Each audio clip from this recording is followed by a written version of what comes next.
ರಾಜ್ಯ ರಾಜಧಾನಿ ಬೆಂಗಳೂರಿನ ಆಡುಗೋಡಿಯ ತಾನು ಬಾಡಿಗೆಗಿದ್ದಂಥ ಮನೆಯಲ್ಲಿ ಕೊಳೆತ ಸ್ಥಿತಿಯಲ್ಲಿ ಪತ್ತೆಯಾದಂಥ ಪೂಜಾ ದತ್ತ ಸಾವಿನ ಪ್ರಕರಣಕ್ಕೆ ಸಂಬಂಧಪಟ್ಟ ಹಾಗೆ ಪೊಲೀಸರ ತನಿಖೆ ಚುರುಕನ್ನು ಪಡ್ಕೊಂಡಿದೆ. ಹಲವು ಅನುಮಾನಗಳಿವೆ. ಆ ಮನೆಯ ಒಳಗೆ ಎಂಟ್ರಿ ಆದಂಥ ಪೊಲೀಸರಿಗೆ ಆಘಾತ ಕಾದಿತ್ತು. ಯಾಕಂದ್ರೆ ಅಲ್ಲಿ ಕಂಡು ಬಂದಂಥ ಚಿತ್ರಣ ಆ ರೀತಿಯಾಗಿತ್ತು. ಪೊಲೀಸರ ತನಿಖೆಯ ಸಂದರ್ಭದಲ್ಲಿ ಹಲವು ಮಾಹಿತಿಗಳು ಬೆಳಕಿಗೆ ಬಂದಿವೆ. ವರ್ಷದ ಹಿಂದೆ ಕೆಲಸಕ್ಕೆ ರಿಸೈನ್ ಮಾಡಿದ್ಲು ಪೂಜಾ ದತ್ತ, ಮೊಬೈಲ್ನ ಆಫ್ ಮಾಡಿಕೊಂಡಿದ್ಲು. ವರ್ಷದಿಂದ ಕುಟುಂಬಸ್ಥರ ಸಂಪರ್ಕದಲ್ಲೂ ಆಕೆ ಇರಲಿಲ್ಲ ಅನ್ನುವಂಥ ಮಾಹಿತಿ. ಪೂಜಾ ದತ್ತ ರೂಮ್ ತುಂಬಾ ಪೀಸ್, ಈಗೋ, ಟ್ರಸ್ಟ್ ಈ ರೀತಿಯಾದಂತಹ ಬರಹಗಳು ಸ್ಟಿಕ್ಕರ್ನಲ್ಲಿ ಬರೆದು ಅದನ್ನ ಅಂಟಿಸುವಂತಹ, ಗೋಡೆಗೆ ಸ್ಟಿಕ್ ಮಾಡುವಂತಹ ಕೆಲಸ ಮಾಡಲಾಗಿದೆ. ರಾಶಿ ಚೀಟಿಯಲ್ಲಿ ಪೂಜಾ ದತ್ತ ಸಾವಿನ ಸತ್ಯ ಅಡಗಿದ್ಯಾ? ಖಿನ್ನತೆಯಿಂದಾಗಿ ಪೂಜಾ ದತ್ತ ಸಾವನ್ನಪ್ಪಿದ್ದ ಅಥವಾ ಆತ್ಮಹತ್ಯೆ ಮಾಡಿಕೊಂಡಿದ್ದ ಅಥವಾ ಪೂಜಾ ದತ್ತಾಳನ್ನ ಯಾರಾದ್ರೂ ಕೊಲೆ ಮಾಡಿದ್ರ? ಇದು ಸದ್ಯಕ್ಕೆ ಕಾಡ್ತಾ ಇರುವಂತಹ ಪ್ರಶ್ನೆ. ಈ ಎಲ್ಲ ಆಯಾಮದಲ್ಲೂ ಪೊಲೀಸರು ತನಿಖೆಯನ್ನ ಮಾಡ್ತಿದ್ದಾರೆ. ಬೆಂಗಳೂರಿನಲ್ಲಿ ವಾಸವಿದ್ದಂಥ ಜಾರ್ಖಂಡ್ ಮೂಲದ ಮಹಿಳೆ ಪೂಜಾ ದತ್ತ ಆಡುಗೋಡಿಯ ಮನೆಯೊಂದರಲ್ಲಿ ಬಾಡಿಗೆಗಿದ್ಲು. ಆಕೆಯ ಶವ ಪತ್ತೆಯಾಗಿದ್ದು ಆಕೆ ಸಾವನ್ನಪ್ಪಿದಂತಹ ಸುಮಾರು 5 ದಿನಗಳ ಬಳಿಕ. ಮೃತದೇಹ ನಗ್ನವಾಗಿತ್ತು, ಮೃತದೇಹ ಕೊಳೆತು ಹೋಗಿತ್ತು, ಮನೆಯಲ್ಲಿ ಫ್ಯಾನ್ ರನ್ನಿಂಗ್ ಸ್ಥಿತಿಯಲ್ಲಿತ್ತು. ವಾಸನೆ ಬಂದಂತಹ ನಂತರದಲ್ಲಿ ಮನೆ ಮಾಲೀಕರು ಒಂದಿಷ್ಟು ಜನರ ಸಹಾಯದೊಂದಿಗೆ ಮನೆ ಬಾಗಿಲನ್ನ ಓಪನ್ ಮಾಡಿ ನೋಡಿದಾಗ ಅವರಿಗೆ ಕಾಣಿಸಿದ್ದು ಆ ನಗ್ನ ಮೃತದೇಹ. ಆಘಾತಕ್ಕೊಳಗಾಗಿದ್ರು. ಆ ನಂತರ ಪೊಲೀಸರ ಎಂಟ್ರಿ ಆಗುತ್ತೆ. ಮನೆಯ ಚಿತ್ರಣ ನೋಡಿ ಪೊಲೀಸರು ಆಘಾತಕ್ಕೊಳಗಾಗ್ತಾರೆ. ಮನೆಯ ತುಂಬೆಲ್ಲ ಈ ರೀತಿ ಗಮನಿಸ್ತಾ ಇದ್ದೀರಿ, ಗೋಡೆಗಳಲ್ಲಿ ಪೇಪರ್ನಲ್ಲಿ ಬರಹಗಳನ್ನ ಬರೆದು ಗೋಡೆಗೆ ಸ್ಟಿಕ್ ಮಾಡಲಾಗಿತ್ತು. ಈ ರೀತಿಯಾಗಿ ಸಾವಿರಾರು ಸ್ಟಿಕ್ ಮಾಡಿರುವಂತಹ ಚೀಟಿಗಳಿದ್ದಾವೆ. ಮನೆಯ ಒಂದು ಕೋಣೆ ಕಂಪ್ಲೀಟ್ ಆಗಿ ಅದು ಹರಿದಂತಹ ಪೇಪರ್ ಅಥವಾ ಬರೆದಂತಹ ಚೀಟಿಗಳಿಂದ ತುಂಬೋಗಿತ್ತು. ಇವೆಲ್ಲವೂ ಕೂಡ ಹಲವು ಅನುಮಾನಗಳಿಗೆ ಕಾರಣ ಆಗಿದೆ. ಮನೆಯ ಅಡುಗೆ ಕೋಣೆಯ ಸ್ಥಿತಿ ಯಾವ ರೀತಿಯಾಗಿತ್ತು, ಮನೆಯ ಟೇಬಲ್ಗಳ ಸ್ಥಿತಿ ಯಾವ ರೀತಿಯಾಗಿತ್ತು, ಆ ಚಿತ್ರಣವನ್ನ ಗಮನಿಸ್ತಾ ಇದ್ದೀರಿ. ಪೂಜಾ ದತ್ತ ಅನ್ನುವಂಥ ಹೊರ ರಾಜ್ಯದ ಹುಡುಗಿ ಇಲ್ಲಿ ಕೆಲಸ ಅರಸಿ ಬಂದಾಕೆ ಈ ರೀತಿಯಾಗಿ ಸಾವನ್ನಪ್ಪಿದ್ದು ಹಲವು ಅನುಮಾನಗಳಿಗೆ ಕಾರಣ ಆಗಿದ್ದು ಪೊಲೀಸರು ಎಲ್ಲಾ ಆಯಾಮದಲ್ಲೂ ಪ್ರಕರಣಕ್ಕೆ ಸಂಬಂಧಪಟ್ಟ ಹಾಗೆ ತನಿಖೆಯನ್ನ ಮಾಡ್ತಿದ್ದಾರೆ. ಆ ತನಿಖೆಯ ಸಂದರ್ಭದಲ್ಲಿ ಬೆಳಕಿಗೆ ಬಂದಂತಹ ಕೆಲವೊಂದಿಷ್ಟು ವಿಚಾರಗಳು ಆಘಾತವನ್ನ ಮೂಡಿಸ್ತಾ ಇವೆ, ಶಾಕಿಂಗ್ ಅನ್ನಿಸ್ತಾ ಇವೆ. ಜಾರ್ಖಂಡ್ ಮೂಲದ ಪೂಜಾ ಖಾಸಗಿ ಕಂಪನಿಯಲ್ಲಿ ಉದ್ಯೋಗಿಯಾಗಿದ್ಲು. ಬಾಷ್ ಕಂಪನಿಯಲ್ಲಿ ಆಕೆ ಕೆಲಸ ಮಾಡ್ತಾ ಇದ್ಲು. ಅದಕ್ಕೆ ಸಂಬಂಧಪಟ್ಟಂತಹ ID ಕಾರ್ಡ್ ಆಕೆಯ ಮನೆಯಲ್ಲಿ ಸಿಕ್ಕಿತ್ತು. ಆದ್ರೆ ಆ ಕೆಲಸಕ್ಕೆ 1 ವರ್ಷದ ಹಿಂದೆಯೇ ಪೂಜಾ ರಿಸೈನ್ ಮಾಡಿದ್ಲು ಅನ್ನುವಂಥ ಮಾಹಿತಿ ಪೊಲೀಸರ ತನಿಖೆಯ ಸಂದರ್ಭದಲ್ಲಿ ಬೆಳಕಿಗೆ ಬಂದಿದೆ. 1 ವರ್ಷದಿಂದ ಪೂಜಾ ಕೆಲಸಕ್ಕೆ ಹೋಗಿಲ್ಲ. ಅದಕ್ಕಿಂತ ಆಘಾತಕಾರಿ ಮಾಹಿತಿ ಏನು ಅಂದ್ರೆ ಆಕೆಯ ಮೊಬೈಲ್ ಆಫ್ ಆಗಿತ್ತು.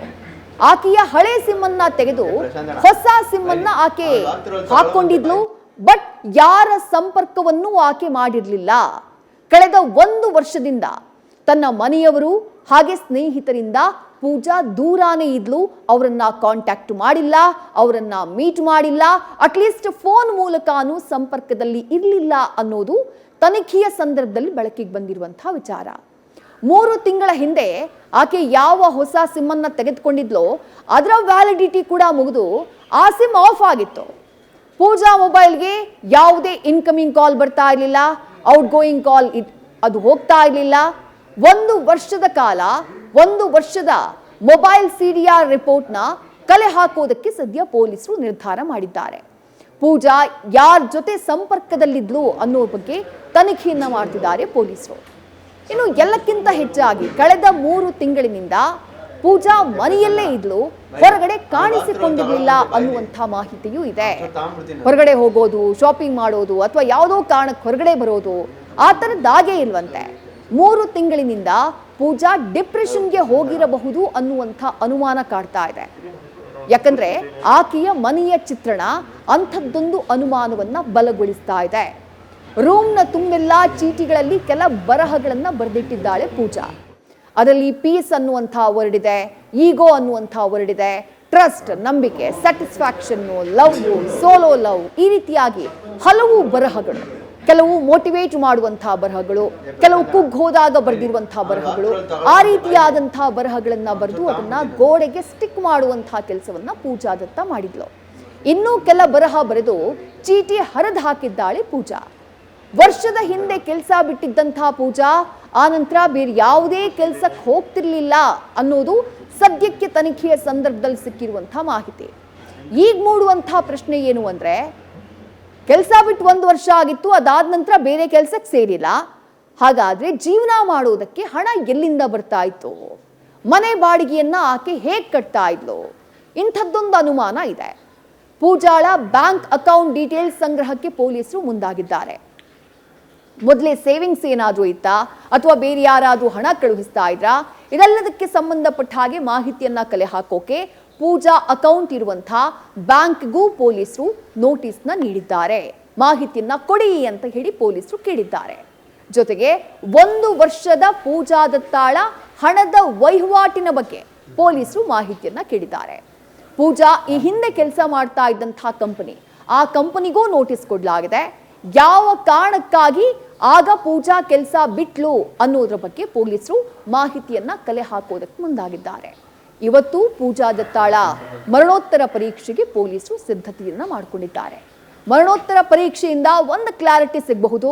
ಆಕೆ ಆತ್ಮಹತ್ಯೆ ಮಾಡಿಕೊಂಡಿದ್ದ ಅಥವಾ ಆಕೆ ಆಕೆಯನ್ನ ಕೊಲೆ ಮಾಡುವಂತಹ ಕೆಲಸ ಏನಾದರೂ ಆಯ್ತಾ ಅಥವಾ ಅನಾರೋಗ್ಯದ ಕಾರಣಕ್ಕಾಗಿ ಆಕೆ ಸಾವನ್ನಪ್ಪಿದ್ಲ, ಈ ಬಗ್ಗೆ ಸ್ಪಷ್ಟತೆ ಸಿಗುವಂತಹ ಸಾಧ್ಯತೆ ಇದೆ.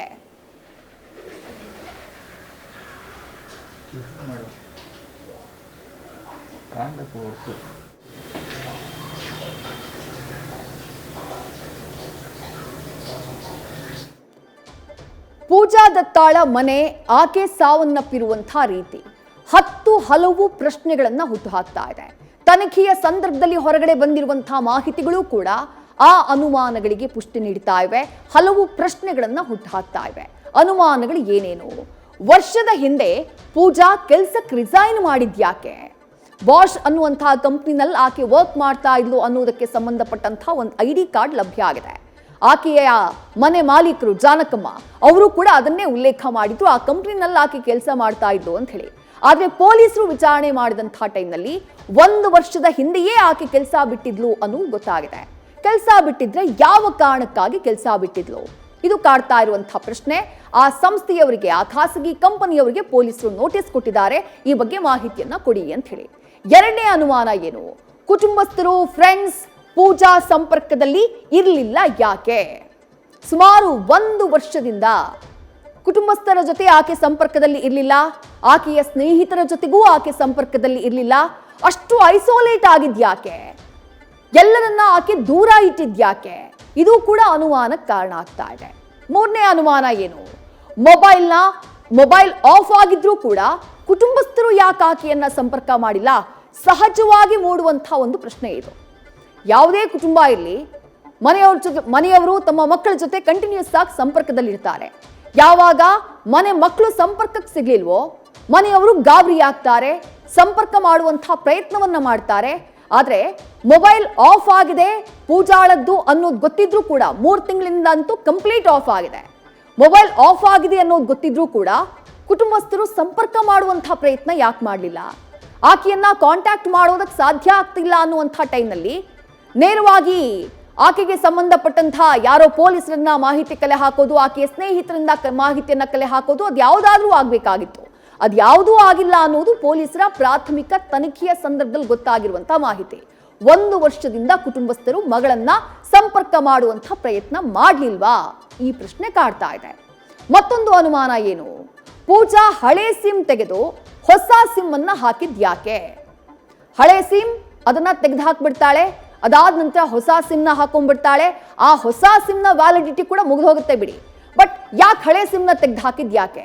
ಯಾರ ಜೊತೆಗೂ ಸಂಪರ್ಕ ಇರಬಾರ್ದು, ಹಳೆ ಕಾಂಟ್ಯಾಕ್ಟ್ಗಳು ಇರಬಾರ್ದು ಅನ್ನುವಂತಹ ಕಾರಣಕ್ಕ, ಹೊಸ ಬಿಗಿನಿಂಗ್ಗೆ ಹೆಜ್ಜೆಯನ್ನ ಇಡಬೇಕು ಅನ್ನುವಂತಹ ಕಾರಣಕ್ಕ, ಯಾರನ್ನಾದ್ರೂ ಗುರುತರವಾಗಿ ಅವಾಯ್ಡ್ ಮಾಡುವಂತಹ ಕಾರಣಕ್ಕಾಗಿ ಆ ಹಳೆ ಸಿಮ್ ಅನ್ನ ಚೇಂಜ್ ಮಾಡುವಂತಹ ಕೆಲಸನ ಪೂಜಾ ದತ್ತ ಮಾಡಿದ್ರಾ? ಗೊತ್ತಿಲ್ಲ. ಈ ಅನುಮಾನ ಇದೆ, ಪೊಲೀಸರು ತನಿಖೆ ಮಾಡ್ತಿದ್ದಾರೆ. ಮತ್ತೊಂದ್ ಕಡೆ 3 ತಿಂಗಳ ಹಿಂದೆಯೇ ಸಿಮ್ನ ವ್ಯಾಲಿಡಿಟಿ ಮುಗಿಯುತ್ತೆ, ಮುಗಿದ್ರೂ ಕೂಡ ಯಾಕೆ ರೀಚಾರ್ಜ್ ಮಾಡಲಿಲ್ಲ? ಮೊಬೈಲ್ ಇಲ್ಲದೆ ಸಾಮಾನ್ಯವಾಗಿ ಯಾರಿಗೂ ಇರೋದಿಲ್ಲ. ತುರ್ತಿಗೆ ಅಥವಾ ಯಾರನ್ನಾದ್ರೂ ಸಂಪರ್ಕ ಮಾಡೋದಕ್ಕೆ ಮೊಬೈಲ್ ಬಳಕೆ ಮಾಡೇ ಮಾಡ್ತಾರೆ. ಅಂಥದ್ರಲ್ಲಿ ಆಕೆ ಮೊಬೈಲ್ ಬಳಕೆಯನ್ನ ಯಾಕೆ ಮಾಡ್ತಿರ್ಲಿಲ್ಲ ಅನ್ನೋದೇ ಅನುಮಾನ. ಸಿಮ್ ವ್ಯಾಲಿಡಿಟಿ ಮುಗಿದು 3 ತಿಂಗಳಾಗಿತ್ತು, ಆದ್ರೂ ರೀಚಾರ್ಜ್ ಮಾಡುವಂತಹ ಗೋಜಿಗೆ ಪೂಜಾ ದತ್ತ ಹೋಗಿರ್ಲಿಲ್ಲ. ಮತ್ತೊಂದು ಪ್ರಶ್ನೆ ಏನು, ಕೆಲಸವನ್ನ ಬಿಟ್ಟಿದ್ರೂ ಕೂಡ ಹಣ ಎಲ್ಲಿಂದ ಬರ್ತಾ ಇತ್ತು? ಕೆಲಸ ಬಿಟ್ಟು 1 ವರ್ಷ ಆಗಿತ್ತು, ಆಕೆಗೆ ಹಣದ ಸಹಾಯ ಎಲ್ಲಿಂದ? ಆಕೆ ಬಾಡಿಗೆ ಹಣವನ್ನ ಕಟ್ತಾ ಇದ್ದಿದ್ದು ಹೇಗೆ? ಮನೆ ಬಾಡಿಗೆಯನ್ನ ಕಟ್ತಾ ಇದ್ದಿದ್ದು ಹೇಗೆ? ಈ ಬಗ್ಗೆ ಸದ್ಯ ಪೊಲೀಸರಿಗೂ ಕೂಡ ಅನುಮಾನ ಇದೆ. ಪೊಲೀಸರು ಆಕೆಯ ಬ್ಯಾಂಕ್ ಅಕೌಂಟ್ ಪರಿಶೀಲನೆಗೆ ಮುಂದಾಗಿದ್ದಾರೆ. 1 ತಿಂಗಳ ಆಕೆಯ ಬ್ಯಾಂಕ್ ವ್ಯವಹಾರಕ್ಕೆ ಸಂಬಂಧಪಟ್ಟ ಹಾಗೆ ಬ್ಯಾಂಕ್ನವರಿಗೆ ಮಾಹಿತಿಯನ್ನ ಕೊಡಿ ಅಂತ ಕೇಳಿದ್ದಾರೆ. ಮತ್ತೊಂದು ಪ್ರಶ್ನೆ ಏನು, ಮನೆಯವರ ಚಿತ್ರವನ್ನ ಬಿಡಿಸಿ ಮನೆಯ ತುಂಬ ಎಸ್ತಿದ್ ಯಾಕೆ? ಡ್ರಾಯಿಂಗ್ ಮಾಡುವಂತಹ ಅಭ್ಯಾಸ ಆಕೆಗಿತ್ತು ಅನ್ನೋದು ಆಕೆಯ ಮನೆಯ ಚಿತ್ರಣ ನೋಡಿದಾಗ ಗೊತ್ತಾಗುತ್ತೆ. ಮನೆಯವರ ಚಿತ್ರವನ್ನ ಕೂಡ ಆಕೆ ಬರೆದಿದ್ದಾಳೆ ಅನ್ನುವಂಥ ಮಾಹಿತಿ ಇದೆ. ಆದ್ರೆ ಆ ಚಿತ್ರವನ್ನ ಮನೆಯಲ್ಲೇ ಹರಿದು ಹಾಕಿದ್ದಾಳೆ. ಮನೆಯವರ ಜೊತೆ ಏನಾದ್ರೂ ವೈಷಮ್ಯ ಆಯಿತಾ? ಏನಾದ್ರೂ ಕಲಹಗಳಾಗಿತ್ತಾ? ಅದೇ ಈ ರೀತಿಯಾದಂತಹ ಸಿಚುವೇಶನ್ಗೆ ಕಾರಣ ಆಗ್ಬಿಡ್ತಾ? ಆ ಆಯಾಮದಲ್ಲಿ ತನಿಖೆ ಆಗ್ತಾ ಇದೆ. ಮತ್ತು ಒಂದು ಪ್ರಶ್ನೆ ಈ ಪ್ರಕರಣದಲ್ಲಿ ಪ್ರಮುಖವಾಗಿ ಕಾಡ್ತಾ ಇರೋದು, ಅದು ಮನೆ ಮಾಲೀಕರಾಗಿರುವಂತಹ ಜಾನಕಮ್ಮ ಅವರು ಉಲ್ಲೇಖ ಮಾಡಿರುವಂತಹ ವಿಚಾರ. ಪೂಜಾ ಮನೆಗೆ ಆಗಾಗ ಒಬ್ಬ ಸ್ನೇಹಿತ ಬಂದು ಹೋಗ್ತಿದ್ದ ಅನ್ನುವಂಥ ಮಾತನ್ನ ಹೇಳಿದ್ದಾರೆ. ಹಾಗಾದ್ರೆ ಆ ಯುವಕ ಯಾರು? ಆತ ಕೊನೆಯದಾಗಿ ಯಾವಾಗ ಬಂದು ಹೋಗಿದ್ದ? ಅವರಿಬ್ಬರ ಮಧ್ಯೆ ಏನಾದರೂ ಗಲಾಟೆಯಾಗಿತ್ತಾ? ಅವರಿಬ್ಬರ ಮಧ್ಯೆ ಇದ್ದಂತಹ ಸಂಬಂಧ ಏನು? ಆ ಬಗ್ಗೆಯೂ ಪೊಲೀಸರು ತನಿಖೆಯನ್ನ ಮಾಡುವುದಕ್ಕೆ ಮುಂದಾಗಿದ್ದಾರೆ. ಮತ್ತೊಂದು ಪ್ರಶ್ನೆ ಏನು ಈ ಪ್ರಕರಣದಲ್ಲಿ ಕಾಡ್ತಾ ಇರೋದು, 3 ತಿಂಗಳಿನಿಂದ ಪೂಜಾ ದತ್ತ ಡಿಪ್ರೆಷನ್ಗೆ ಹೋಗಿದ್ಲಾ? 3 ತಿಂಗಳಿನಿಂದ ಫೋನ್ ರೀಚಾರ್ಜ್ ಮಾಡ್ಕೊಂಡಿಲ್ಲ. ಮನೆಯ ಸಿಚುವೇಶನ್ ನೋಡಿದ್ರೆ ಹಾಗಿದೆ, ಕಸದ ದೊಡ್ಡಿ ಇದ್ದ ಹಾಗಿತ್ತು ಮನೆ ಒಳಗೆ ಎಂಟ್ರಿ ಆದಂತಹ ಪೊಲೀಸರು, ಮನೆ ಮಾಲೀಕರು ಎಲ್ಲರೂ ಶಾಕ್ಗೆ ಒಳಗಾಗಿದ್ದಾರೆ. ಮನೆಯ ಒಂದು ಕೋಣೆಯಂತೂ 3/4 ಭಾಗ ಈ ಹಳೆ ಪೇಪರ್ ಅಥವಾ ಹರಿದ ಪೇಪರ್ಗಳಿಂದ ತುಂಬ ಹೋಗ್ಬಿಟ್ಟಿತ್ತು. ಮನೆಯ ಕಿಚನ್ನ ಸ್ಥಿತಿ ನೋಡೋದಕ್ಕೆ ಸಾಧ್ಯ ಆಗಲಿಲ್ಲ. ಆ ಮನೆಯ ಸಿಚುವೇಶನ್ನ ನೋಡಿದಾಗ, ಆ ದೃಶ್ಯಗಳನ್ನ ನೋಡಿದಾಗ ಬಲವಾಗಿ ಕಾಡ್ತಾ ಇರುವಂತಹ ಪ್ರಶ್ನೆ, ಕಳೆದ 3 ತಿಂಗಳಿನಿಂದ ಎಲ್ಲರ ಜೊತೆಗೂ ಸಂಪರ್ಕವನ್ನ ಕಡಿದುಕೊಂಡಂತಹ ಪೂಜಾ ದತ್ತ ಡಿಪ್ರೆಷನ್ಗೆ ಏನಾದರೂ ಒಳಗಾಗಿದ್ಲಾ? ಇಂಥದ್ದೊಂದು ಬಲವಾದ ಅನುಮಾನ ಮೂಡ್ತಾ ಇದೆ. ಆ ಬಗ್ಗೆಯೂ ಕೂಡ ಸದ್ಯ ಪೊಲೀಸರು ತನಿಖೆಯನ್ನ ಮಾಡ್ತಿದ್ದಾರೆ. ನ್ಯೂಸ್ ಫಸ್ಟ್ ನಿರ್ಭೀತಿಯಿಂದ ನಿಮ್ಮ ಪರವಾಗಿ.